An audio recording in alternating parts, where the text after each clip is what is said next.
Assalamualaikum warahmatullahi wabarakatuh. Perkenalkan, nama saya Yuni Efriani. Saya adalah salah satu peserta pelatihan dasar CPNS tahun 2022 Badan Pengembangan Sumber Daya Manusia Provinsi Sumatera Utara. Saya bekerja di Rumah Sakit Daerah Dr. Haji Kumpulan Pane Kota Tebing Tinggi. Pada tanggal 27 Juli 2021, Presiden Joko Widodo resmi meluncurkan Core Value Aparatur Sipil Negara, yaitu berakhlak, yang bertujuan untuk menyeragamkan nilai-nilai dasar bagi seluruh ASN di Indonesia sehingga dapat menjadi fondasi budaya kerja ASN yang profesional. Pada video kali ini, saya akan membahas core value yang ketiga, yaitu kompeten.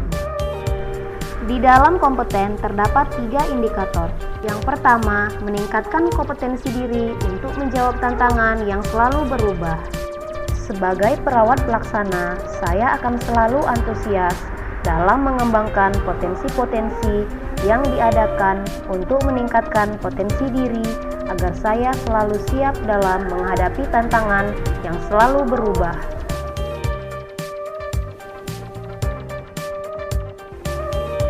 Indikator yang kedua yaitu membantu orang lain belajar. Hal ini saya lakukan dengan selalu aktif memberikan informasi dan saling bertukar pikiran dengan sejawat dalam hal belajar. Yang ketiga yaitu melaksanakan tugas dengan kualitas terbaik. Di sini saya akan berusaha untuk memberikan pelayanan terbaik dalam melakukan asuhan keperawatan yang profesional bagi setiap pasien. Sebelum melakukan asuhan keperawatan, hal penting yang harus saya perhatikan adalah tahap-tahap dalam prosedur tindakan yang sesuai dengan SOP demi keamanan, kenyamanan, dan kepuasan pasien.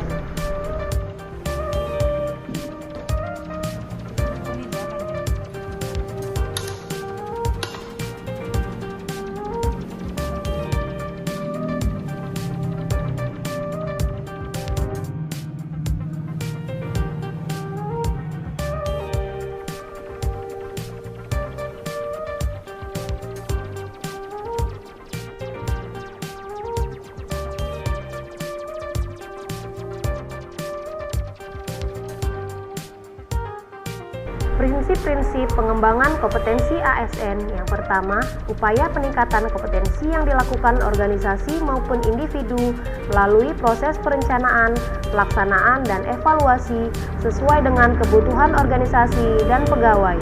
Yang kedua, setiap ASN memiliki hak dan kesempatan untuk mengembangkan kompetensi.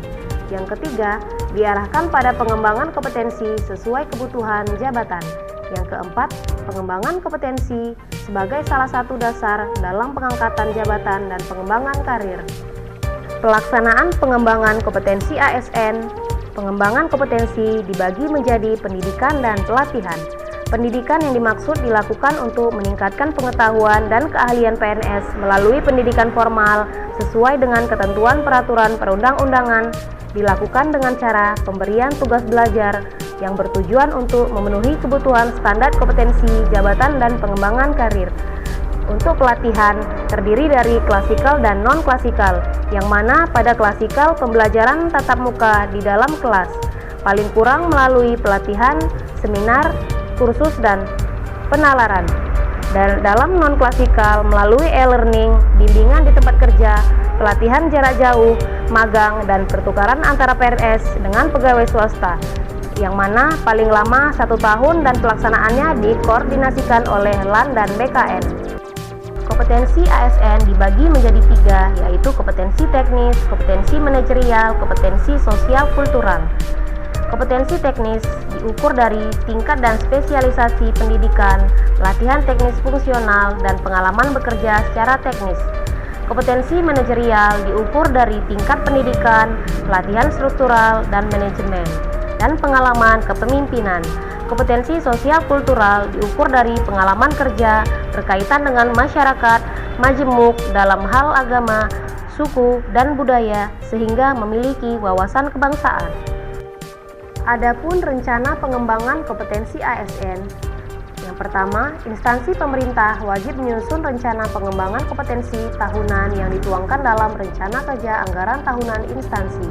Yang kedua, perencanaan pengembangan kompetensi untuk mewujudkan profesionalitas ASN dengan mempertimbangkan kebutuhan individu, pegawai, dan kebutuhan umum organisasi dengan sistem perencanaan yang rasional, holistik, terarah, efektif, dan efisien.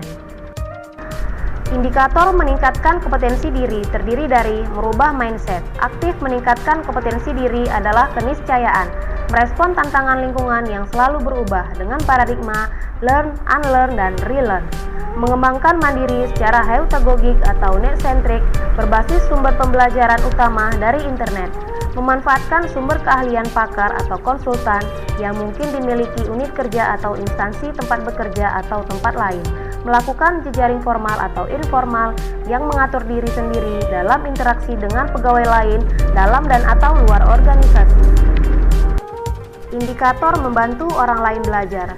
Contohnya, aktif dalam pasar pengetahuan atau forum terbuka. Memanfaatkan dokumen kerja seperti laporan kerja, materi presentase, artikel, dan memasukkannya ke dalam repositori di mana ia dengan mudah disimpan dan diambil. Aktif mengakses dan mentransfer pengetahuan dalam bentuk melibatkan dalam jejaring ahli, mendokumentasikan pengalaman, pengetahuan, dan menuliskan pengetahuan bersumber dari refleksi pengalaman.